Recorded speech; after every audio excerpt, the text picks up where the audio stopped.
Hello, everybody, and welcome back to the No Drop podcast. Man, we took a bit of a hiatus there for a while. Smash and I both got really, really busy. Just life started to get in the way. So we sort of put the podcast on the back burner. Going forward, it's going to be just me hosting the podcast and mostly doing them solo. Smash has promised me that she's going to be a guest from time to time and she'll still come on and we can still chat about everything going on in our bike communities and things like that. But her schedule continues to be really, really busy. She was busy before. Smash, thank you so much for devoting your time and having the conversations that we had. I thought there was some really great stuff in those first episodes. Lots of great information about the community, perspectives, and history of how we got into cycling. So thank you so much for devoting the time to that. My schedule also continues to be pretty crazy, but I've always been focused on, it's always been my intent to continue this podcast. I have tons of different areas of cycling that I want to discuss and hopefully bring some knowledge to people or open up some discussions. With it being just me, I think the vibe of the podcast is going to change a little bit, and it's probably just going to kind of lock into my areas of expertise, or at least where I'm not an expert, my areas of interest. So I'm really focused on two areas in cycling and within fitness in general. I do other things besides cycling too, but cycling is the thing that I'm the most passionate about.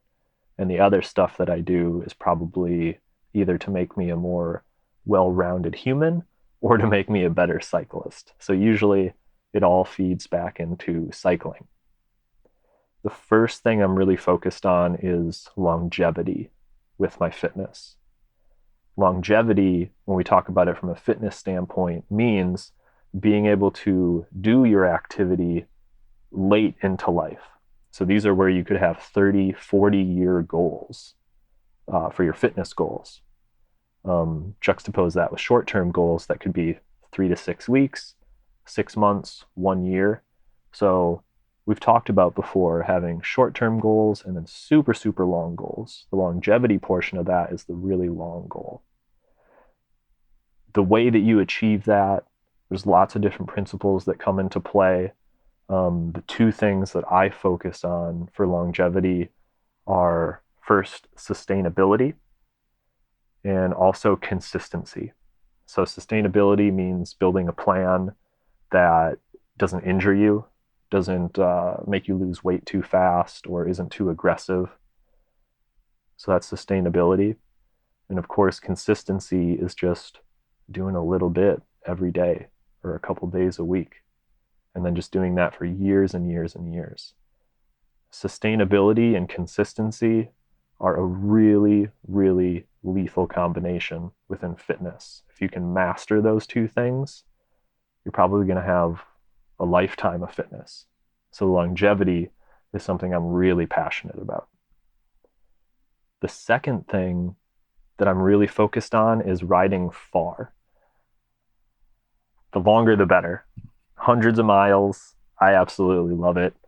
I'm fascinated by people who do things like Race Across America, that's thousands of miles, where you're maybe getting a day of sleep in the middle or something like that. Riding far is a big, big passion of mine. But I still want to call this No Drop, and I really want to make it for everyone.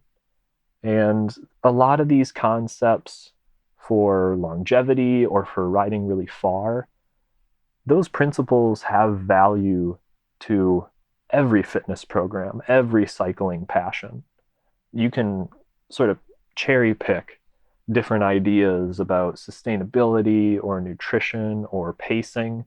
And if you mostly do, like 30-mile rides or something like that, there's going to be principles that you can apply to any distance of riding or any sort of fitness vibe. So I really want to make it approachable. I want to make it something that the different disciplines of cycling, we're all sharing knowledge. I think about all the time, even over this last weekend, I went up into the mountains in Angeles Forest, and one of the people in the group that I was in was on a fixie. And I'm there and I'm struggling with 22 gears, and they've got one. And it's so fun to chat with those people because you realize that they're in a different zone, they're in a different place mentally, they're moving their body differently. I want to learn more about that. So I think that even though it's not something that I do, fixed gear riding, it's something that I see it, I need to learn about it, I need to have that knowledge, and then chances are there's something I can apply to this type of riding that I do. So I really do want to make this for everyone and sort of a place to like share knowledge and get different ideas and perspectives. And of course, with being in Los Angeles, I feel deeply, deeply connected with the Los Angeles cycling community. So I think it'll probably focus a lot on the community here. Obviously, it'll be the geography here. This is where I do like all my riding. And I absolutely love it. And the people that I've met through cycling have been great. So I want to have maybe some of those people on and talk about their histories and their perspectives. And that'll kind of be the vibe of the podcast going forward. So for this week's episode, I really want to lock in on the idea of riding far. And I want to look at it from the perspective of juxtaposing it against riding fast.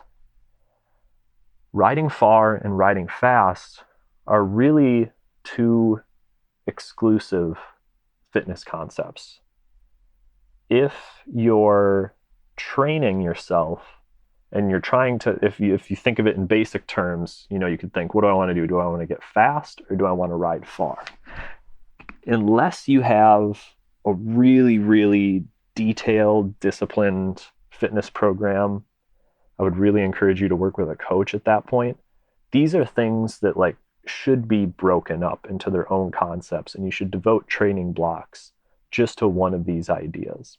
It's incredibly stressful for the body to adapt to either getting faster or riding further. So it's best to just sort of focus on these and look at them as two different things. With riding far, you're going to be worrying about things like bringing a unique mindset. The nutrition strategies you're going to implement need to be very unique to riding far. When you think about gear, you're going to be thinking a lot more of durability, a lot less about lightweight. Planning and logistics is going to have to be a really big part of your riding, especially when you get past kind of the 200-mile mark. Logistics is just as key to success as fitness, for sure. And then you have to look at training in a unique way as well with riding far. You're going to be a lot more focused on just putting time in the saddle. If we think about riding fast, you're going to be thinking of your gear in terms of how light is it? How fast is it? How aero is it? When you look at your training, you're probably going to be working with power-based training, doing intervals. These are probably going to be relatively short training sessions. A lot of the racers I know get a ton of benefits out of, 45, 50 minutes a session. For some of us long riders, that's like a warm-up. So you really are looking at unique approaches to how you train. And with riding fast, the fastest riding happens in groups. So you're really going to need to lock down on group dynamics, on how to hold a wheel, how to have perception about the riders around you, and how to navigate with them and how to stay safe, how to keep everybody safe. It's always safety first in this. So if you're riding fast, you're really going to have to put a lot of work into group dynamics. If you're riding far, that might be a little bit more of a solo pursuit or very small groups. So those large group dynamics aren't really going to be applicable. So we can see just through these principles how unique each of these areas are. So let's focus just on riding far. And let's talk about that idea of bringing a unique mindset to your riding. Mindset within physical fitness and activity is typically thought of as a heightened sense of motivation. Motivation is great. Being able to think that you can tackle any obstacle is an amazing skill to cultivate. But when we're talking about riding far, that amped up level of consciousness can be a really big waste of energy. So when we think about mindset and ultra endurance activities, we're really trying to get in a more meditative place. You hear some people talk about it, a concept called flow state.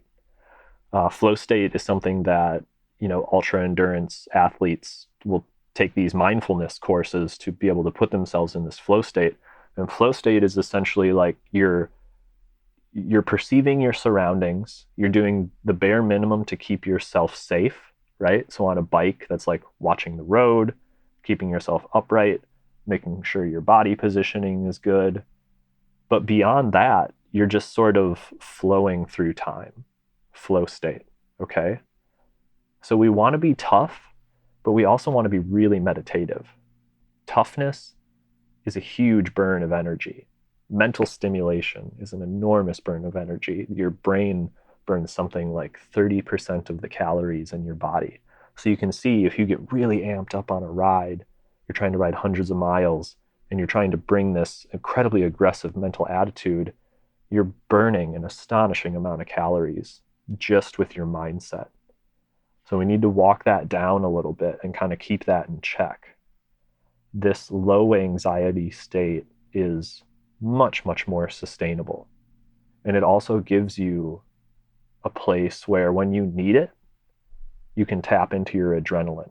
You not good to have adrenaline going for 10 to 20 hours at a time.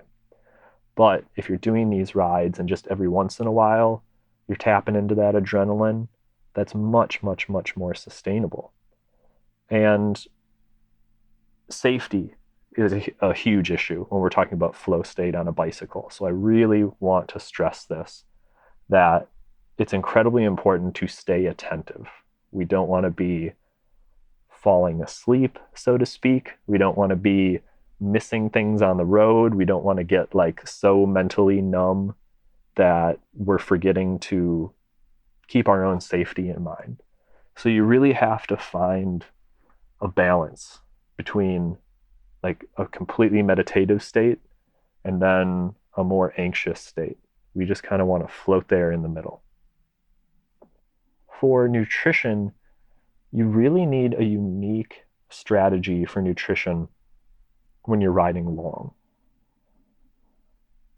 It's a question of survival at this point. I mean, some of the rides, depending on how long the rides that you do, it's dangerous to not intake the right amount of calories for 6+ hours, 10+ hours, 20+ hours. And if you're going beyond that, it gets more dangerous. So you need to have a better strategy the further that you go. It takes a ton of experimentation to find out what nutrition is going to work while you ride the bike. You need things that fuel you from an energy standpoint. You need things that hopefully provide some vitamins and nutrients and things like that to sustain your body and to keep you healthy.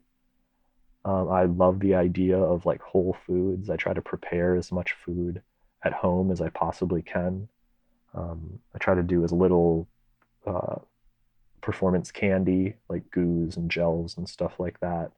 I try to minimize that stuff because I just like to eat like the food that I eat in my everyday life. I find the things that work on the bike, give me the performance I have, and then I figure out a way to prepare those.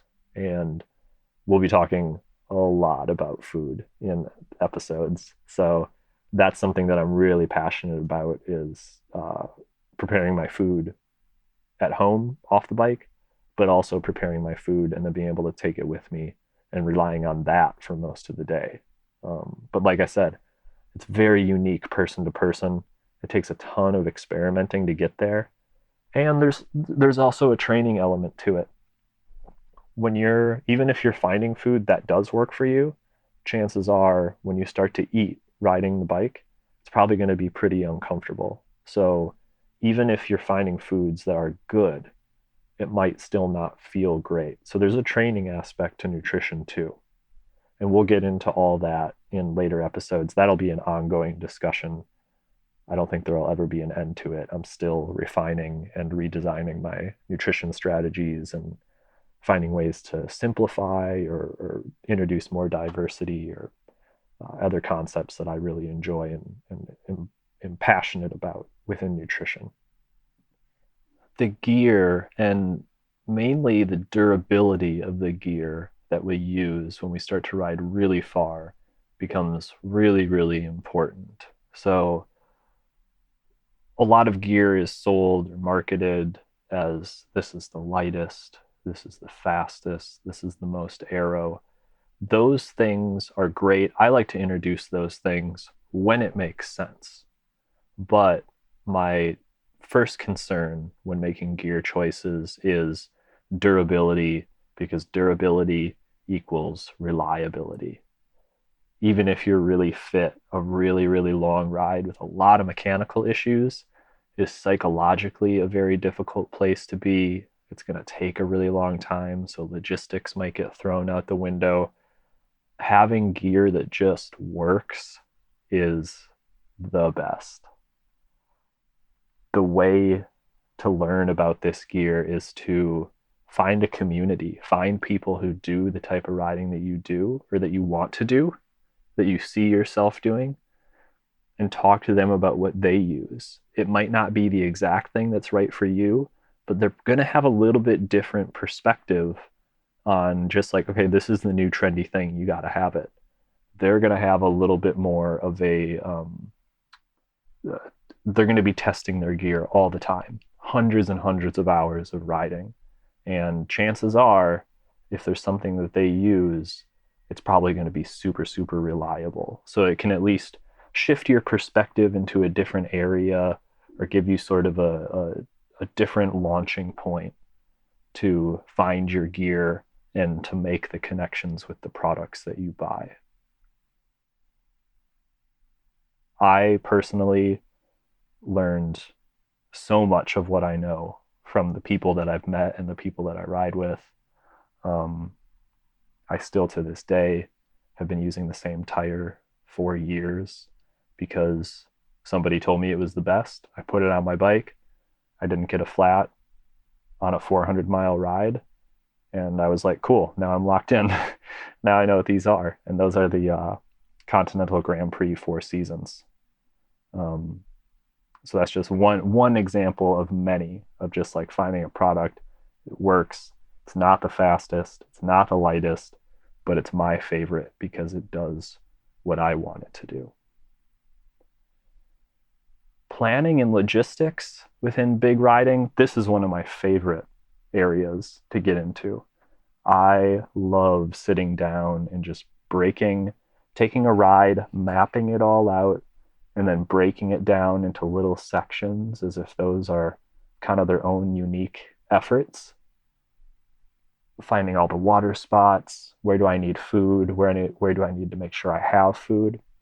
I love the planning and logistics portion of riding. And it's something that if that's a goal for you, you want to get more comfortable with as well. So if somebody says, hey, we're going on a 100-mile ride, say, cool, send me a map, look at the map, break it down, see where stop points are, see where water spots are, where are bathroom breaks possible, where is food going to be and things like that. You can start to build plans based off that. And this is something that I do for every big ride that I do. And I also do it with friends of mine who are doing big rides. We'll sit down, we'll look at the map, we'll talk it over, we'll figure out a strategy, and it just ensures a level of success and encourages safety because you know what's going on, you know what's around you. Once you do this for a while, it gets really, really easy. After, I've been doing big rides for years. I consider myself like a beginner, intermediate level endurance cyclist. And even just in the few years that I've been doing these now, I can take, a 100 to 200 mile ride, just kind of eyeball it and be like, okay, I think I know what that takes. If it's longer than that, I might sit down, a couple weeks before and come up with a more definitive plan uh, to ensure success and increase safety and all that good stuff. But once you do it for a while, it gets really simple to look at a mileage, look at an elevation profile, and be like, okay, I kind of know how to do that ride. And to me, that's a really liberating feeling to be able to interpret your map like that. So, planning and logistics, I love. I'll do an episode where I kind of like take a route and break it down and kind of talk about how I would approach it. And it's going to be pretty, you know, everybody's different when they ride. So I'll be kind of telling the story from my perspective, but it'll give you a really clear idea of just sort of how to approach that and the things that you can find for yourself that are valuable and apply those to your future rides. With training, we mentioned the idea of time in the saddle. So anytime I stress time in the saddle, I just mean a lot of time in the saddle. Just sit on your bike and pedal it. It's not hard, not fast. You're not training fast here. You just need to be on your bike spinning. If you're looking at heart rate zones, you're probably looking at zone 2, maybe a low zone 3 effort level. Find that comfortable all day riding pace and just lock into that and just spin around and have a great, great time. If you want to try to push it a little bit here and there, that's cool too. But the training, the number one thing we're trying to do in our training for big rides is just put more time into the saddle. And that is the kind of stress that you want to bring to your body, not sprinting up hills or trying to beat friends to county line sprints or something like that. Just in the saddle, spinning at a very comfortable pace, conversation pace, and just do that for as much time as you can devote to it. The one drawback with time-based training is, of course, that it does take a lot of time. So you need to have a schedule conducive to being able to give up that much time. Ideally, for a program like that, you'd probably want to be looking at a minimum of 8 hours a week to put a bunch of time in the saddle. Now, if you're busy, you don't have that kind of time, you can still get a bunch of benefit and gain a bunch of fitness that is applicable on long rides. However, you have to get a little bit more calculated, get a little bit more surgical. At that point, the idea of working with a coach or getting some type of service to build like a training plan to help you achieve your goals might be really good. But I know some people who have built astonishing amounts of fitness with less than an hour per session, maybe like 4 times a week, and gotten so fit. It's amazing. Personally, I don't like to train like that. I like to just kind of go around and faff about on my bike and enjoy the whole day outside when I can. But that's not realistic all the time. And when my schedule does get busy, I turn to other methods of training to keep me moving forward, or at least keep me where I was. So that way, when my schedule does open up and I can take advantage of putting more time in the saddle, I'm in a good place to do that.